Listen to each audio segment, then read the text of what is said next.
decirlo, pero vivirlo es allí el problema. Entonces la palabra dice que muchas veces no tenemos que ser tan solo oidores. Cuando somos oidores no logramos entender, no conocemos, no entendemos, no tenemos la mente tan abierta, aunque la palabra dice que tenemos la mente de Cristo, para poder verdaderamente poder decir: yo decido vivir en Cristo. Este hombre decidió vivir para Cristo desde el primer día que tuvo un encuentro con el Señor. Todos sabemos la historia de este hombre y todos conocemos la historia de este hombre. Un hombre que nació en una situación y una posición muy elevada. La Biblia dice que fue un hombre que tenía mucha autoridad, mucha jerarquía. Ese hombre, el apóstol Pablo, como llama la Escritura, un hombre que tenía mucha reputación. Y también era un hombre que aparentemente ante la sociedad era un hombre perseguidor de la iglesia, y todos nosotros conocemos la historia. Un hombre nombrado, perseguidor, la gente le tenía temor y miedo. Y este mismo hombre, me encanta porque le digo esto, hermano, la Escritura, cuando el Espíritu Santo escribe Pablo escribe estos libros, él los escribe porque el 90% de las cosas aquí él lo vivió. Y él pudo hablar con la experiencia que el Espíritu lo llevó a conocer. Y no solo conocer, sino a vivir. Entonces, en el Evangelio no se trata en que yo solo conozca, sino que también viva. Y ahí está el éxito de nuestra vida. Tómese el tiempo que usted quiera. Si hoy usted no conoce, pero usted quiere permanecer en el Señor, oiga, tómese el tiempo, y un día llegará y un día podrá hablar como habló el apóstol Pablo. Muchos de los que estamos aquí, el Señor tuvo un tiempo hasta que lo entendimos, y seguiremos entendiendo muchas cosas que aún no entendemos, pero lo importante es que hemos dado el primer paso, hemos entendido. Ahora por eso estamos aquí, y yo creo que tú también estás entendiendo, y no solamente entendiendo, sino conociendo quién es ese Cristo maravilloso. Aleluya. Y cada uno puede hablar con su propia experiencia. Y ese hombre dijo: así, para mí el vivir es Cristo. Porque para decir el vivir es Cristo, muchas veces tú te tienes que despojar de muchas cosas. Muchas veces tenemos que despojarnos de muchas cosas. Y son las cosas que muchas veces nos hemos aferrado. Y la que más nos duele es la que nos cuesta cuando queremos tomar una decisión verdaderamente de seguir al Señor.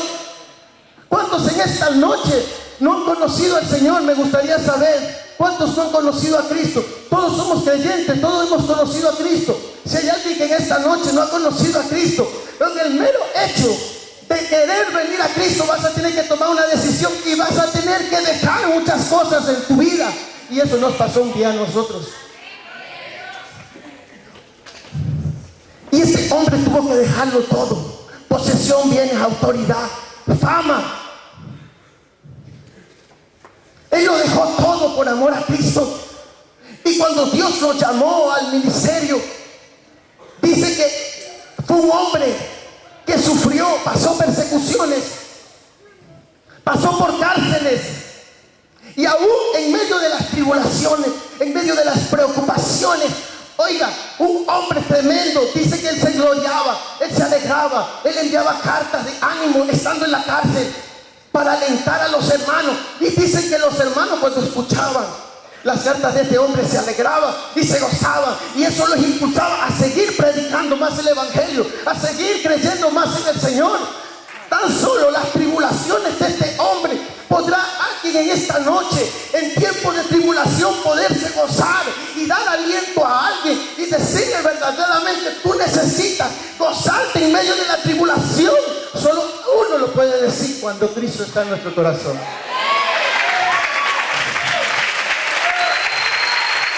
Y yo creo que si usted no ha pasado por esa experiencia, usted está próximo a llegar, está a un punto ya de acercarse a esta experiencia, de poderse gozar en medio de las tribulaciones, porque en medio de las tribulaciones es donde el Señor se glorifica. Y Pablo lo dejó todo. Oiga, escúcheme, pero eso tiene un principio. No es fácil decir: para mí el vivir es Cristo, y saber entender que para este hombre el morir es ganancia. Porque ¿quién de nosotros hoy, en este momento, si nos tocara partir? La pregunta sería: ¿estamos preparados para partir?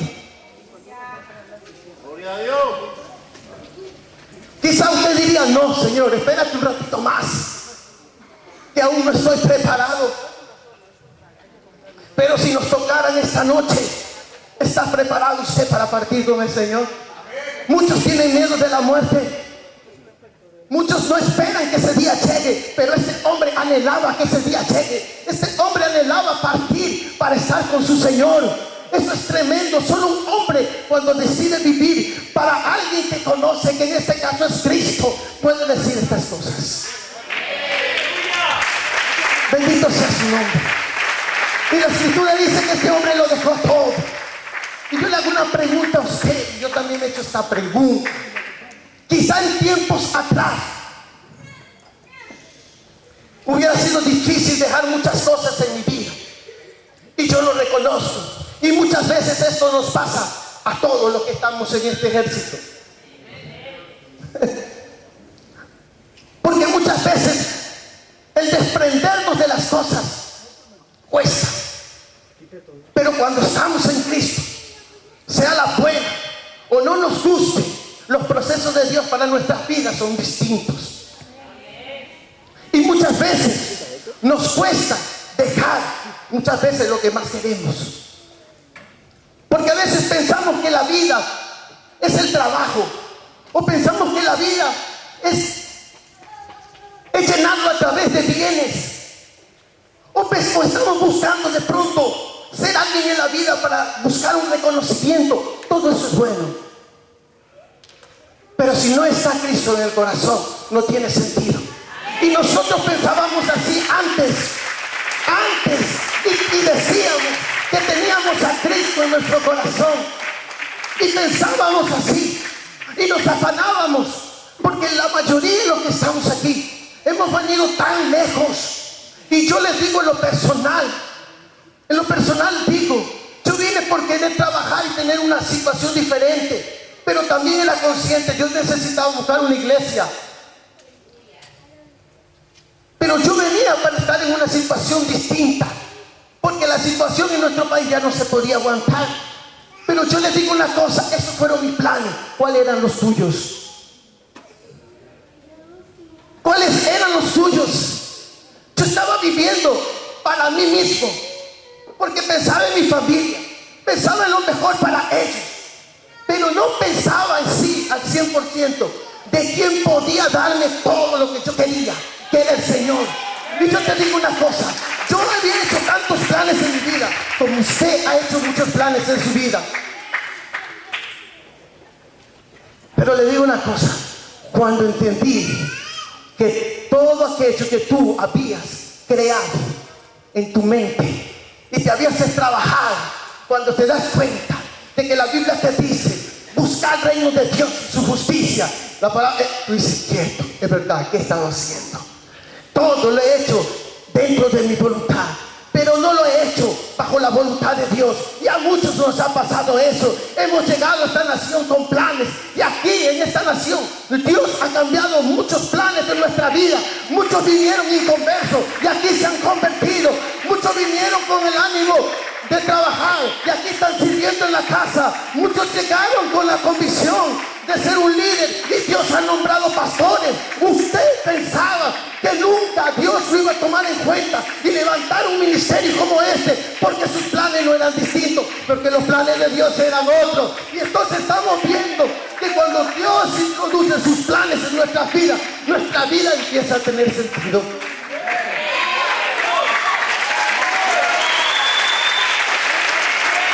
Empieza a tener sentido.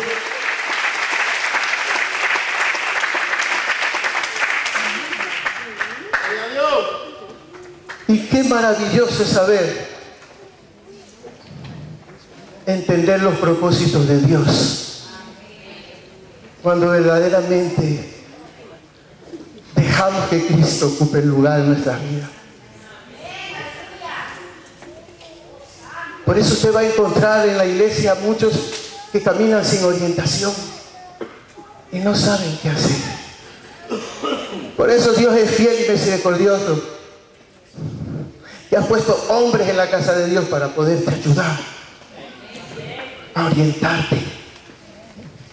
Y muchos caminan sin propósito. y muchos sin tener el sentido de la vida, el porqué. Pero yo quiero decirte una cosa: si Cristo no está como prioridad en nuestra vida, todo no tiene sentido, nada tiene sentido. Por eso vemos una sociedad como está, totalmente destruida, porque a Dios no le hemos dado la prioridad. Y es tiempo de que como cuerpo de Cristo le demos la prioridad al Señor, porque Él se lo merece.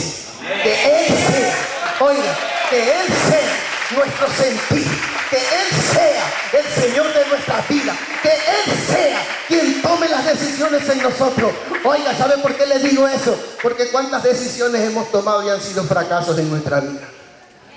Pero cuando tú tomas una decisión dirigida por Él, no son fracasos en tu vida. Al contrario, son alegrías, son victorias, son triunfos, son éxitos. Porque Cristo lo cambia todo. Pablo dijo: para mí el vivir es Cristo. Y qué precioso poder decir: para mí el vivir es Cristo, cuando no nos aferramos a todas estas cosas, sino que nos proyectamos hacia lo que el Señor quiere verdaderamente de nosotros.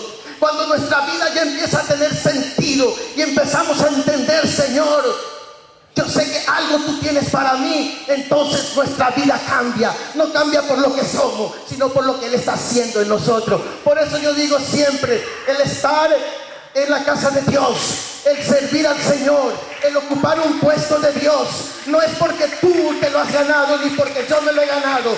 Todo lo recibimos por gracia. Todo el Señor viene del cielo por gracia, y por gracia lo tenemos que dar. Y así obra y trabaja el Señor.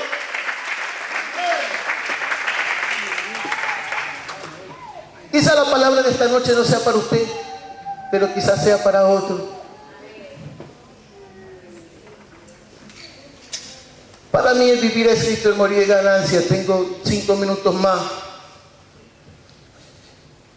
Para lo personal yo he puesto 2 razones de vivir en Cristo. Y yo creo en lo personal parte de nuestra vida cristiana. La primera razón es que tenemos que entender, y es algo que a veces no podemos entenderlo, de que Él nos amó. Yo creo que parte de ahí, que nos amó. Porque cuando se habla del amor, muchas veces decimos: eso yo ya lo sé. Ya sé lo que es amar. Yo ya sé lo que es perdonar. Pero muchas veces cuando nos toca amar y perdonar, no lo ponemos por obra. ¿Y sabe por qué no lo ponemos por obra?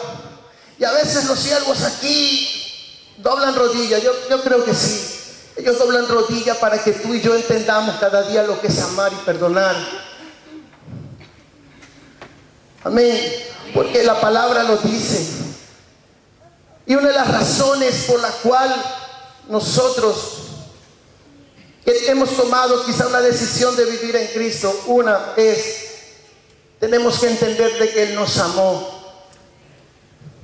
Pero no es el amor que usted cree, el amor ese que heredamos por nuestros padres. Porque a veces confundimos el amor de Dios cuando vemos el amor de nuestros padres. Y qué bonito, ¿no es cierto? Nos emocionamos, nos alegra cuando nuestros padres nos dan amor. Pero el amor de Dios es mucho más allá que eso. Quizá Dios quisiera expresar en toda la Escritura lo que es su amor. Y usted puede leer tantos versículos en la Escritura, cómo Dios expresa su amor. Pero hay uno que Él dejó plasmado para nosotros. Y de ahí parte nuestra vida en el Señor. De que Él nos amó, y usted y yo tenemos que tenerlo siempre presente. Por eso hay creyentes que cuando van a la presencia de Dios, no digo porque yo lo he visto, pero yo a veces me imagino, porque a mí muchas veces me ha pasado. Hay momentos que cuando me acerco a la presencia de Dios, yo sé que es el Espíritu Santo que me trae el recuerdo del día que lo conocí. Y a mí me quebranta tanto cuando yo me acuerdo de esas cosas. ¿Sabes? ¿Sabes por qué? ¿Por qué? Porque dentro de mi ceguera, dentro de nuestra ceguera espiritual, era imposible que nosotros pudiéramos acercarnos a Él. El ser humano no se puede acercar a Dios porque nosotros antes estábamos así, totalmente cegados, ciegos. Estábamos vendados así. Y nuestra condición, cada uno que puede expresar en la condición en el día que conoció al Señor, estábamos totalmente, si lo podemos decir, en la inmundicia. Pero el amor de Dios fue tan grande fue su amor, que Él nos eligió, según Juan 15:16.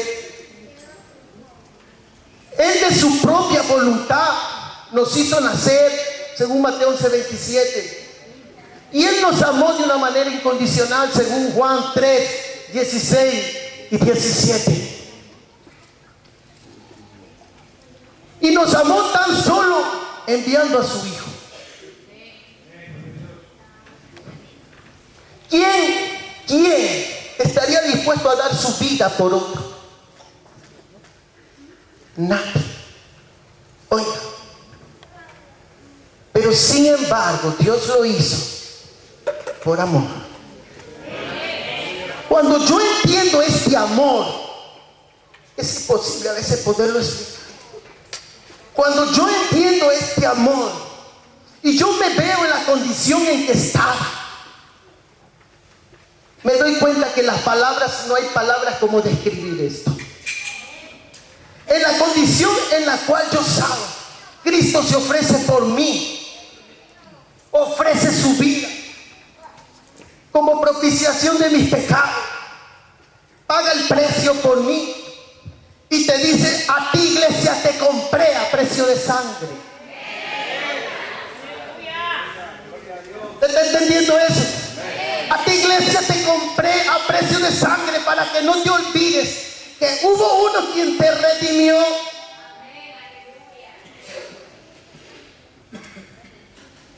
Ahora no queda allí.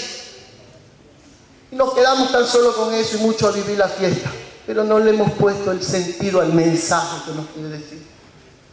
Si alguien te compra, yo te quiero decir, tú ya no eres el dueño.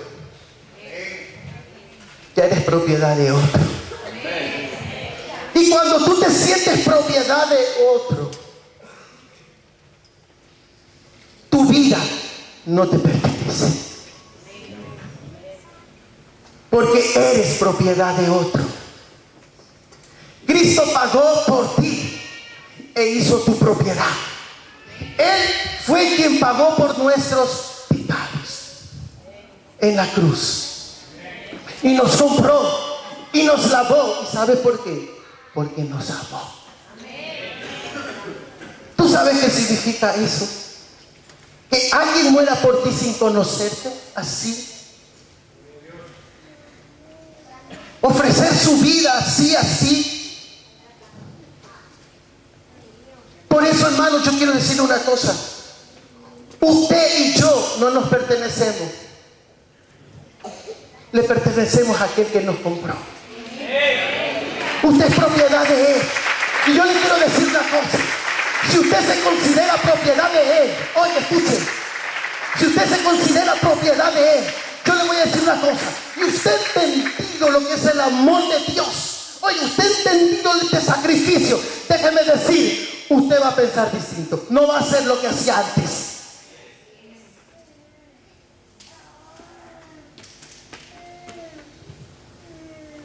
Usted no va a cambiar eso nunca en su vida. Y usted va a entender que si alguien te amó, ofreciendo su cuerpo, dándonos salvación y vida eterna, que es lo más precioso en la vida de nosotros. Si usted valora eso, mi querido hermano, si usted valora, porque hay gente que no valora el sacrificio de la cruz. Por eso la sangre de Cristo es pisoteada siempre a través de nuestros actos. La pisoteamos. Si usted valora el sacrificio de la cruz, usted va a tomar una decisión que de la misma manera como Él nos amó, usted va a tomar una decisión de amarlo también.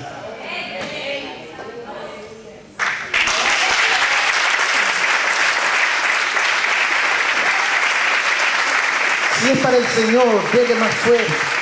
Más. Si es para Él, apláudale más fuerte.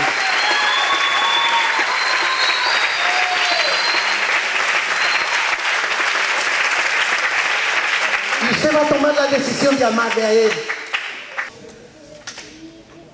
Que el amor de Dios que es en Cristo, en Efesios 3, 17, 18 y 19, tiene que ser tan grande hasta que ceda nuestro conocimiento. ¿Sabe qué es eso? Hasta que nos pegamos. Es tremendo. ¿Cuánto estamos dispuestos a amar al Rey de Reyes, Señor de Señores? Cuando usted toma una decisión de amarle a Él, pase lo que pase, venga lo que tenga. Cuando usted, el día de su conversión, fue consciente de que yo en la cruz, Cristo en la cruz, Él pasé de muerte a vida. ¿Sabes tú eso? De muerte a vida. Por eso Pablo decía, para mí el vivir es Cristo, el morir es ganancia. Porque Él ya había muerto con Cristo en la cruz. Él ya estaba ahí, ya estaba enterrado. Pero en el trayecto de su vida, si usted lee la Escritura, va a encontrar a este hombre que la mayor parte de su vida Él tomaba decisiones para permanecer en Cristo, para vivir para Él. Por eso fue un hombre que batalló, un hombre que luchó, un hombre que no se cansó. Y hasta el último en sus prisiones, este hombre animaba a la iglesia. Y la iglesia se confortaba con las cartas que llegaban, con el gozo que él tenía aún en sus prisiones. Porque él estaba esperando partir. Lea ahí 1 Filipenses 1:21 más abajo lo que dice. Él esperaba partir, pero por causa de los hermanos era necesario quedarse. Pero él ansiaba morir, porque él decía que el morir en Cristo para él era ganancia. Bendita sea la palabra del Señor. Amén.